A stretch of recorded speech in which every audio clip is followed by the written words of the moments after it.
ebirooto ebya kala ez'enjawulo, okuroota blue, red, green, yellow, black. Olwo ngenda bakuyita mangu nnyo mu birooto ebyo. Mikwano gyange bangi badde bambuuza eyo mu comment section ku YouTube nti ebirooto ebikwatagana ku kala zotusuubiza ebbanga ddene. Olunaku olwaliro tugenda tubiyitamu mikwano gyange mangu nnyo. Eno bagiyita Chosen Generation oba ng'oli mupya, nze Brother Steven muganda wammwe mu Yesu, Peter Brother Steven. Kati olwaliro nga bekusuubiza mukwano gwange ngenda bakuyita mu colors mangu nnyo nnyo, ezo kala zonna zimmenye kyezitegeeza. Katugenda tutandikira ku kala enjeru. Oluuta kala enjeru, oyambadde ekiteeteeyi ekyeru, emmotoka njeru, engatto njeru. Mukwano gwange katandike ku ngatto. Okuloota ng'oyambadde engatto enjeru zirepresentinga amagenda amalungi. Ng'oli mu magenda go, oluuta oyambadde engatto njeru. Oba oluuta oyambadde engatto nga njeru naye ng'oluusi zaayulika byagubaaguba. Mukwano gwange Mukama bakulaga nti amagenda go bingi nnyo bibanga bisobye byetaaga okuba nga bitereezebwa. So oluuta oyambadde suuti njeru, oyambadde t-shirt njeru, wonna olaba kala enjeru, mukwano gwange manya nti ekintu ekyo kirepresentinga obutuukirivu n'obutukuvu. Righteousness, kirooto kya butuukirivu na butukuvu, buwombeefu. So bw'oluuta ng'oyambadde kala ya white, abamu oluuta oyambadde ekyambalo nga kyeru nga kyonna kyakayakana, mukwano gwange Mukama bakulaga nti otukudde. Most of the times oba oli mu kusaba na kusiiba n'oluuta ekirooto ng'oyambadde engoye nga njeru, nga oyambadde engatto nga njeru, mukwano gwange Mukama bakulaga nti ekyo kiba kiteredde. Mukama waffe omulungi yeebazibwe. Butuukirivu na butukuvu, bw'oluuta kujjako ng'ekyambalo kyo kiriko amabala n'enfunyo ne bwe kiba kyeru. Bw'oluuta ekintu kyonna nga kyeru mu kirooto nga kiriko damages ez'enjawulo oba kuliko kyambalo kiriko amabala n'enfunyiro, Mukama bakulaga nti mukwano gwange kituufu kiri nti waliwo ebyetaaga okulongoosa mu bulokozi bwo. Naye kasita olaba nga tekuli blemish yonna ku kintu kyonna nga kyeru, ngatto, ngoye, by'oyambadde, manya nti mukwano gwange kirepresentinga obutuukirivu n'obutukuvu. Oba ekintu ekyo obadde obuuza Mukama n'abaako kyakulaga nga muli mu kala enjeru, mukwano gwange manya nti ekyo kintu kiba kirungi nnyo nnyo nnyo ddala. Kati ate mikwano gyange oba ng'oluuta kala eya black, kala ya black, now be very careful here. Kala eya black sookera ddala kirepresentinga ekibi. Ng'otambulira mu kibi nambala kala ya black, kirepresentinga okufa. Sitaani Bible emwogerawo nga kabaka w'ekizikiza, the king of darkness. Sitaani agala nnyo ebizikiza. Oba otambulira mu kizikiza ne sitaani ateekamu mu nguudo ze ateekamu ebinnya, ateekamu obulipo, oba tulaba gy'olaga, of course, kubanga obeera mu kizikiza. Mukimanyi bulungi Yesu kyekitangaala, era naffe atuyita tubeere mu kitangaala. Yagamba ye musana gw'ensi, of course naffe tuli kitangaala, tukoleeze tawaaza buli omu n'abanga alaba gy'alaga. Naye sitaani kabaka w'ekizikiza. So mukwano gwange oluuta ng'oyambadde engoye za black, oluuta olaba bizikiza kala ya black, oluuta olaba bendera ya black, manya mukwano gwange ekyo ogwo mwoyo gwa kufa. Oyo sitaani manya nti ekintu kirimu evil powers. Evil powers bazikulumbye direct mukwano gwange. So kyolina okukola kyangu nnyo, kebera obulamu bwo. Bw'obanga waliwo ekibi kyonna ky'otannaba kwenenya ky'omanyi obulungi mukwano gwange kyenenye, osobole okuba ng'oyingira mu butuukirivu n'obutukuvu. Bw'obanga tolina ky'olaba buuza Omwoyo Mutukuvu ajja kuba akulaga.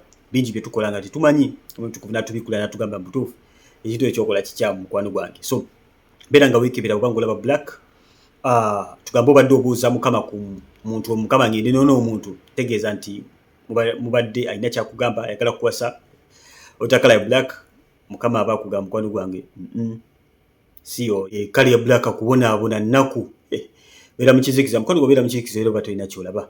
Kiki ky'oyinza okulaba nga tusinga tujjako amatala mu luumu, oba tolina ky'olaba erumu ne bw'oba ogimanyi, otujjako amatala otambula okukwata ku bisenge bizikiza byereere. So ekyo kyonna ekirimu ekizikiza, it is of the devil. Kubanga sitaani yayagala ebyo ebyononese, ayagala bizikiza mukwano gwange. Katugende ku kala eya red, kala emyufu. Kala eno erimu sides bbiri. Ekisookera ddala oli kye tuyita warning. It's a warning dream. Oluuta olaba kala emyufu, abamu oluuta oyambadde engatto nga myufu. Mukwano gwange Mukama bakuwoninga, abagamba weegendereze steps z'oli mu kuteekinga. Obadde olina ky'obuuza Katonda n'oluuta ekirooto ng'olabamu engatto emyufu, mukwano gwange weegendereze nnyo nnyo nnyo ddala. Abamu oluuta nga ogenda ku mbaga gwe mugole naye ng'ekiteeteeyi ky'oyambadde mu kifo ekyokuba ekyeru ng'olaba kimyufu. Mukwano gwange naye beera warning. Sometimes oyinza okuba ng'obuuza Mukama ngende n'ono omusajja oba ngende n'ono omukyala, olaba kala efaanana bw'etyo mukwano gwange ebeera warning. But another side, kala representinga omusaayi gwa Yesu. color red okusinziira ku kyoto nga bwe kiba kifaanana. Olwooto olaba bendera emyufu mukwano gwange kaba akabonero ka kwenenya. Sometimes kayinza okubeera akabonero aka tribulation, ogenda kuyita mu kubonyaabonyezebwa suffering, naye ng'okubonyaabonyezebwa okwo kogenda okuyitamu kwa Kristo. Waliwo okubonyaabonyezebwa kwe tuyitamu ng'abaana ba Katonda kwa Mukama waffe Yesu. You have to pray for endurance, osabusabi maanyi nga tekugenda kuvaawo mpaka nga kaseera kako kayiseeko. Mukama waffe Yesu alina bwe yagambira abayigirizwa be n'abagamba nti temutya, Sitaani agenda kugezesa abamu ku agenda kubakema, but stay faithful. It will only last for 10 days. Yabwani namba n'abagamba so only for 10 days. Kyolina okutegeera ng'omwana wa Katonda, in this world nothing is permanent. Ensi eno Mukama yagitonda nga tewali kintu kyonna kiri permanent. Everything is for a season. Okujjako omwoyo gwo ate nagwo ku nsi kuno guliko temporary, gwina gye gulina okulaga, so nothing is permanent. Buli mbeera yonna ya season mukwano gwange. If you endure n'osigala ne Katonda, ogenda kubeera muwanguzi, ate si muwanguzi yekka wabula n'okukirawo nga Bible bw'egamba. So bwe tekyoto ng'olaba red, beera very careful. Mukama ayinza okuba nga akuwoninga, kubanga Mukama akulaga nti tribulation egenda kuba ng'ejja, persecution egenda kuba ng'ejja, but you have to endure. Weetaaga okuba nga oyitawo awo. Kugambye olutanga olaba bendera emyufu mukwano gwange manya nti ebeera warning, eba yakwenenya. Bible ekyogerako eri mu kitabo kya Isaya 15. Isaya sura esooka 18 awo nti ebibyo ne biba bitwakidde nga bendera. Mukama waffe omulungi yeebazibwe. Yes, Mukama Katonda abajja kubijjawo kasita twenenya. Kala endala kali ya blue, olota kala ya blue. Okay, kali ya blue representinga eggulu, representinga omwoyo omutukuvu, representinga authority ng'omwana wa Katonda. So olota ngulaba kala ya blue, oyinza okuba ng'olina ky'obuuza Katonda n'olota ng'oyambadde kala ya blue, ng'oyize blue. Mukwano gwange manya nti nno ekyo kyoto kirungi nnyo ddala, kyoto kya bwakabaka bwa Katonda. Okay, kala ya blue representinga nga olaba skies weziri eza blue representinga omwoyo mutukuvu. Sometimes amazzi galabika mu kala ya blue. Kyongera yabe mikwano bw'oba ng'oli mupya wano mukwano gwange, subscribe ng'oconnected, yengeri yokka gy'ogenda okuba ng'ofunamu notification mangu nnyo ng'omwana wa Katonda. Abo banga oli mulokole mukwano ekijja kugamba eno channel gyetaaga. Bingi byogenda okumanya byetagenda kusanga wantu walala wonna mukwano gwange, ate bingi bitukyayiga wano kweno channel. So subscribinga oconnected, eno emu ku channel zewetaaga ng'omwana wa Katonda okubeera complete. Kala endala kwota kala ya gold. Okay, gold representing ekitiibwa, glory, representing assets, okubeera ne ebyomuwendo. Okay, so gold ayita mu muliro. Of course Bible ekitusomesa nti gold ayitawa muliro gwe purifying. So okwota kala ya gold, Mukama akulaga you overcome, oyise mu tribulation. Kakati mukwano gwange ofuuse wa muwendo mu bwakabaka bwa Katonda, oli kya muwendo, obeerawo nga block eyidde, eba ya muwendo nnyo, eba yatunzi nnyo. So waliwo abantu abayise mu tribulations, waliwo abantu abayise mu bizibu ebingi nga basobola okubeera pillars mu bwakabaka bwa Katonda, nga yimirira nayogera bw'ati ogamba ya ono gwe yeetaaga okuwuliriza, kubanga abafuuse kya muwendo. Waliwo abantu bangi abayize bingi, so mukwano gwange yabafuuse kyaki kya muwendo, ng'otwala kala eya gold. Ebisoyise mu bizibu bingi ogamba binaggwa ddi, n'otanga Mukama akulaga kala eya gold. Mukwano gwange manya nti oli kya muwendo nnyo bwakabaka Katonda. Of course fenna tuli ba muwendo mu bwakabaka bwa Katonda. Okay, fenna tuli ba muwendo, ningamba omuntu who has overcome, omuntu ayise mu bizibu naye nga Mukama abadde wamu naye, nga bwe abadde likes of Daniel, likes of Shadrach, Meshach and Abednego, the likes of us. Mukama waffe omulungi yeebazibwe. So kala ki endala gye sinaba kukwatako munzijukize? Gold ngimaze, blue ngimaze, red ngimaze, black ngimaze, white ngimaze, green. Okay, okwota kala ya green mukwano gwange kyolina okutegeera nti ekyoto ekyo kirepresentinga refreshment, kirepresentinga new beginning, kirepresentinga essanyu, kirepresentinga new destiny, amagenda mapya. Oba bikozi oyo amagenda amapya mukwano gwange kasola bakala ya green, ngola nti aba kungudo bakitegeera batya bitalebya bikutadde mukwano gwange. Ngotula bakala ya green bane tolote bibale bya green ogamba alose kala ya green. Of course wadi yagala bibere bya kala ki Mukama ffe yeebazibwe nnyo. Tugamba ngulutula olaba flag ya green, tuyambadde ngato za green, sima baliyo n'engato za green, oyambadde suit ya green, oyambadde engoye za green mukwano gwange, n'ebintu ebirala byekuusa ku green naye nga si bibala is something different. Kati ate bw'olota kala eya purple, kala ya purple, okay, yambadde ebyambalo bya purple, kyekirala motoka ya purple ngato za purple. Kale bwotangwa olaba kala ya purple, manya mukwano gwange kiripresentinga obwakabaka, kiripresentinga okubeera ng'oli muntu kabona, okay, kyabwakabona. Osoma mu kitabo kya John 19:2 around there, mukama waffe Yesu bamwambaza ekyambalo ekyo ekya purple robes. Osoma mu kitabo kya Judges kyawa Ssekabaka, ku byambalo byabakabona ebalinga bambala colors ezo. So mukwano gwange ekyambalo kyabwakabona, priesthood, kingship kyabwakabaka, then royalty, mukwano gwange byabwakabaka.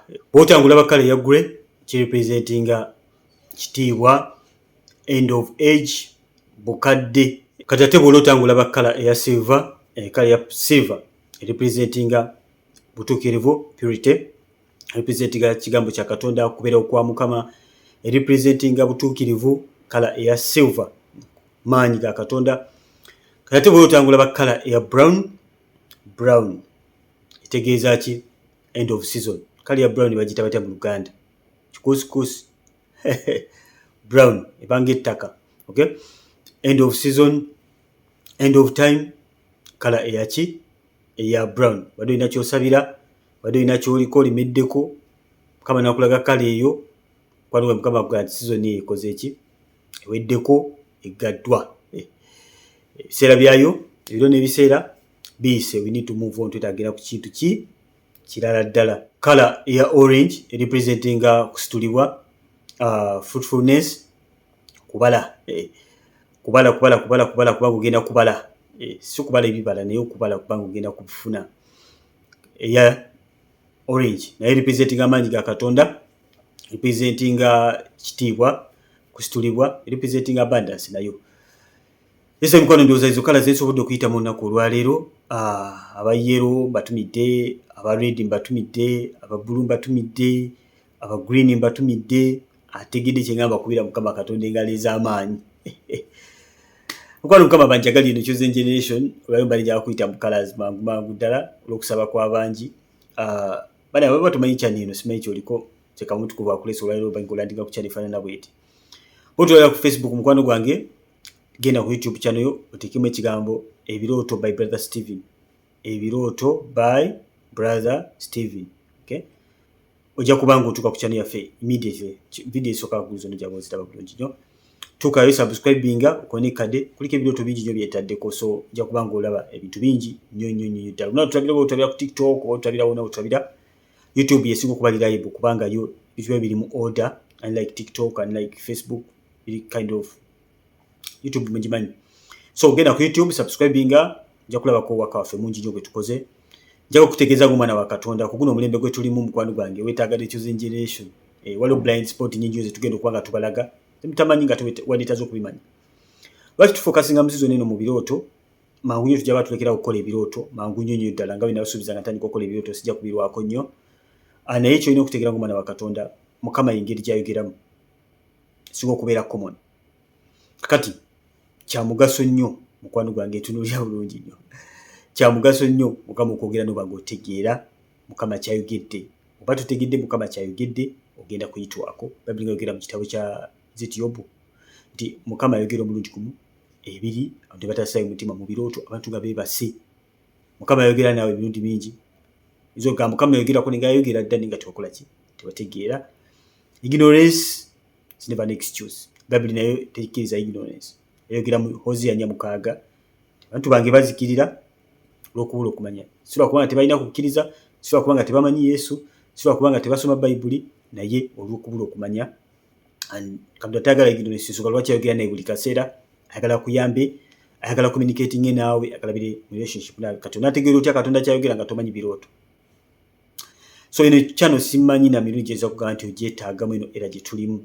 Ogyetaaga, oba oyagala okukakasa nti ogyetaaga, tukako mu comment section ojja kulaba ekiriyo.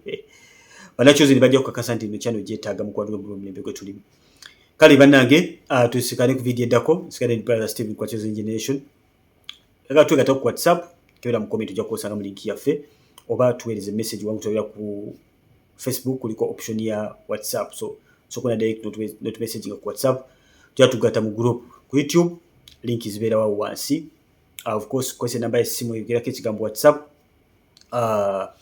otuweze message ku WhatsApp tujja tugata ku group zaffe tube nga twongera okuba nga tuyiga ebintu bingi. Mukama banjagalire abansanyusize ab'omukisa communicating nammwe ate adiringe ne sitaani muli area yonna y'obulamu bwammwe bwonna bwajjira. Kale mbeere bulungi mweraba.